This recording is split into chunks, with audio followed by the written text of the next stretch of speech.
जय माता दी दोस्तों यारों दोस्तों माँ लक्ष्मी सदैव आप पर अपनी कृपा बरसाती रहे। दोस्तों कुछ लोगों को शास्त्रों की अहमियत के बारे में ज्यादा जानकारी नहीं होती, लेकिन पौराणिक कथाओं और कई प्रथाओं से यह सिद्ध हो चुका है कि हमारे घर के भीतर ही कई ऐसे संकेत छुपे होते हैं जिनके बारे में जानना हमारे लिए अति आवश्यक है। यह संकेत आपके जीवन को पूरी तरह से बदल कर रख सकते हैं, राजा को रंक और रंक को राजा बना सकते हैं। ज्योतिष के अनुसार जब दरिद्रता और गरीबी आप पर हावी होने लगती है तो आपके घर की कई चीजें इशारा करने लगती हैं। आज हम आपको बताएंगे क्या आपके घर में गरीबी आने का संकेत आपको कैसे मिलता है। दोस्तों वास्तुशास्त्र को आमतौर पर दिशाओं का विज्ञान माना जाता है। कई बार घर की छोटी छोटी बातें जो सामान्य लगती है वह सफलता में रुकावट बन जाती है।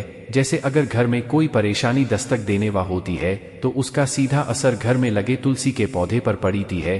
तुलसी का पौधा पूरी तरह से सूख जाता है तो दोस्तों चलते हैं और सुनते हैं गुरुजी से कि वह क्या कहते हैं। इसके बारे में आप सभी को एक बार फिर से स्वागत है। जिससे घर में मुसीबत और दरिद्रता आने का सबसे बड़ा संकेत मिलता है। सिर्फ तुलसी ही नहीं बल्कि घर में लगे अन्य पेड़ पौधे भी हमेशा हरे भरे रहने चाहिए। दोस्तों इस बात का भी ख्याल रखें कि मासिक धर्म के दौरान कभी भी महिलाओं को पेड़ पौधों में पानी नहीं देना चाहिए। अगर आपके घर में लगे पेड़ पौधों की पत्तियां सूख रही है तो उसे तुरंत कटवा लें, इससे आपके ऊपर कर्ज बढ़ने की सबसे ज्यादा संभावना बढ़ जाती है। रसोई घर में रात के जूठे बर्तनों को नहीं छोड़ना चाहिए। रसोई घर में पड़े रात के जूठे बर्तन और तवा कढ़ाई अगर आप जूठे छोड़ देते हैं तो घर में गरीबी आने का सब इससे बड़ा कारण माना जाता है। दोस्तों वीडियो में आगे बढ़ने से पहले अगर आपने अपने इस चैनल भक्ति में शक्ति 8824 को सब्सक्राइब नहीं किए हैं तो जरूर कर ले। दोस्तों शास्त्रों में कहा गया है जो व्यक्ति जूठे पड़े बर्तनों को साफ नहीं करता वह अपने जीवन में विफलता का ही सामना करता है।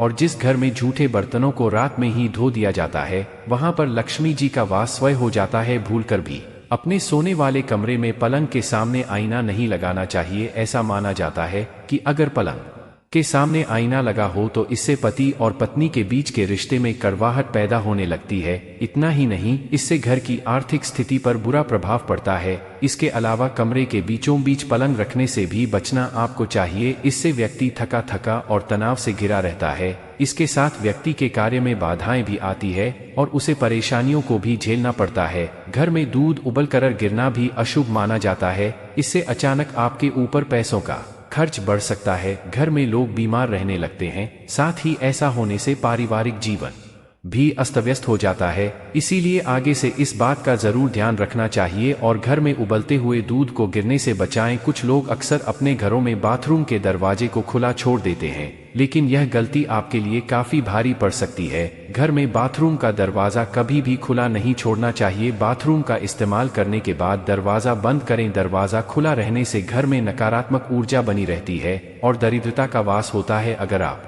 घर से बाहर जाए और आपको लौटते समय घर के बाहर छिपकली के दर्शन हो जाए तो इसे शुभ माना नहीं जाता। घर के दरवाजे पर छिपकली के दर्शन होने से आपका बुरा वक्त शुरू हो जाता है। कैसे मैं आपको बुरे वक्त के लिए स्वयं को तैयार रखना चाहिए और हिम्मत से काम लेना चाहिए। अगर आपने कोई नया घर लिया है और उसमें मरी हुई छिपकली मिल जाए तो आपके ग्राहक प्रवेश से पहले आपको पूजा हवन इत्यादि जरूर करवा लेना चाहिए। अगर आप ऐसा नहीं करते हैं तो उस घर में रहने वाले व्यक्ति की तरक्की कभी भी नहीं हो सकती। दोस्तों घर में देवी देवताओं की तस्वीर कभी आमने सामने नहीं लगानी चाहिए। यह वास्तुदोष घर में कलह और विभिन्न तरह की परेशानियों को जन्म देता है। इसीलिए इस बात को हमेशा ध्यान में रखें और गलती करने से बचे। दोस्तों घर छोटा हो या बड़ा वह साफ सुथरा अवश्य होना चाहिए, क्योंकि स्वच्छ घर में ही मां लक्ष्मी और देवी देवताओं का वास होता है। स्वच्छ घर में रहने वाला परिवार ही हमेशा सुखी और समृद्ध रहता है। साफ सफाई की दृष्टि से झाड़ू एक महत्वपूर्ण भूमिका निभाता है।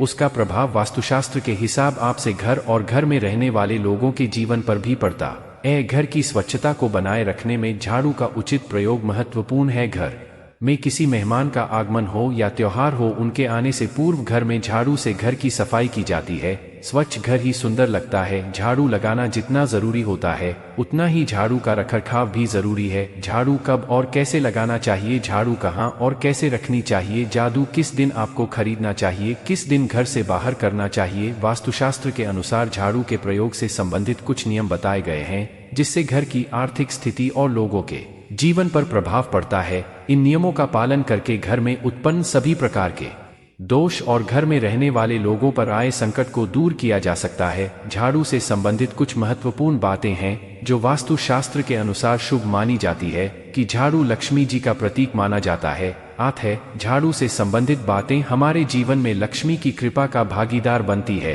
पुरानी काल से झाड़ू से संबंधित अनेक मान्यताएं, परंपराएं, शगुन अपशगुन बातें बताई गई है और वास्तुशास्त्र में भी इसके प्रयोग से संबंधित बातें उल्लेखित है। पहली बात, नहीं झाड़ू खरीदने का शुभ दिन कौन सा है, तो आपको बता दें कि वास्तुशास्त्र के अनुसार नई झाड़ू मंगलवार, शनिवार और रविवार के दिन खरीदना शुभ माना जाता है। अगर घर में झाड़ू पुराना हो गया है या टूटा हुआ है, उसे तुरंत घर से निकाल देना चाहिए। उसके स्थान पर शनिवार को नया झाड़ू लगाना शुभ माना जाता है। इससे घर के दोष दूर रहते हैं। लेकिन अगर किसी परेशानी की दशा भारी है तो झाड़ू किसी अन्य शुभ दिन खरीदना चाहिए। ज्योतिष शास्त्र के अनुसार झाड़ू को फेंकना या खरीदना शनिवार के दिन शुभ होता है और झाड़ू ऐसी जगह फेंक देना चाहिए जिस पर किसी का पैर ना पड़े। शाम से पहले ही नया झाड़ू खरीद लेना चाहिए, उसके बाद झाड़ू खरीदना अशुभ माना जाता है। दूसरी बात, झाड़ू रखने के नियम। वास्तुशास्त्र के अनुसार झाड़ू को सही रूप से रखना शुभ संकेत देता है। पुराणों में लिखा गया है कि जो स्थान साफ नहीं होता उस स्थान पर मां लक्ष्मी वास नहीं करती। घर की रोज साफ सफाई जरूरी होती है और झाड़ू को सही स्थान पर और सही तरीके से रखना भी जरूरी होता है। झाड़ू को हमेशा सुलाकर रखना चाहिए और इसे साफ जगह पर रखना चाहिए जहां पर बाहर से आने वाले लोगों की बुरी नजर ना पड़े। ऐसा करने पर नकारात्मक ऊर्जा घर में प्रवेश नहीं कर पाती और महालक्ष्मी का आगमन होता है। तीसरी बात, वास्तुशास्त्र के अनुसार इस बात का ध्यान रखना चाहिए कि झाड़ू से कभी भी उल्टी और विष्ठा साफ नहीं करनी चाहिए। गंदी नाली के पास भी झाड़ू कभी भी नहीं रखना चाहिए। झाड़ू को कभी भी पैर नहीं लगाना चाहिए, इससे झाड़ू का अपमान होता है और घर में गरीबी आने के अशुभ संकेत मिलते हैं। झाड़ू को कभी भी खड़ा करके नहीं रखना चाहिए। वास्तुशास्त्र के अनुसार झाड़ू को हमेशा लिटाकर ही रखना चाहिए। अगर झाड़ू पुरानी हो गई है या टूट चुकी है तो तुरंत शनिवार के दिन शाम से पहले नई झाड़ू खरीद कर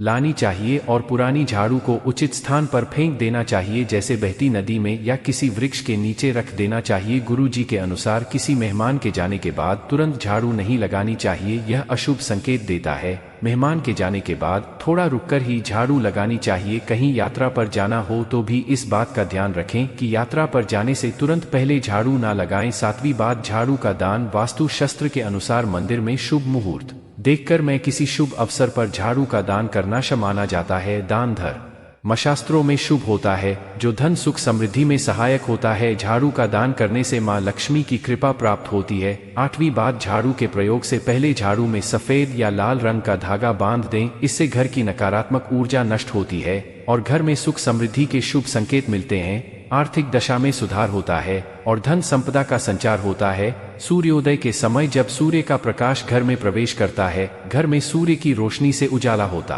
है, तब झाड़ लगाना सर्वोत्तम माना गया है। उस समय सकारात्मक ऊर्जा घर में प्रवेश करती है और नकारात्मक ऊर्जा को नष्ट कर देती है। शाम होने से पहले घर में साफ सफाई करना बहुत ही ज्यादा शुभ माना जाता है। शाम होने के बाद घर में झाड़ू लगाना अशुभ माना जाता है। तो दोस्तों, आपको यह वीडियो कैसा लगा हमें कमेंट में जरूर बताएं। इस वीडियो को लाइक करें, अपने दोस्तों के साथ शेयर करें और हमारे चैनल भक्ति में शक्ति 8824 को सब्सक्राइब करना ना भूलें। और हाँ, इस वीडियो से कोई भी सवाल है तो आप कमेंट बॉक्स में जरूर लिखें और आपके पास कोई भी सवाल नहीं तो जय माता दी लिखें। धन्यवाद।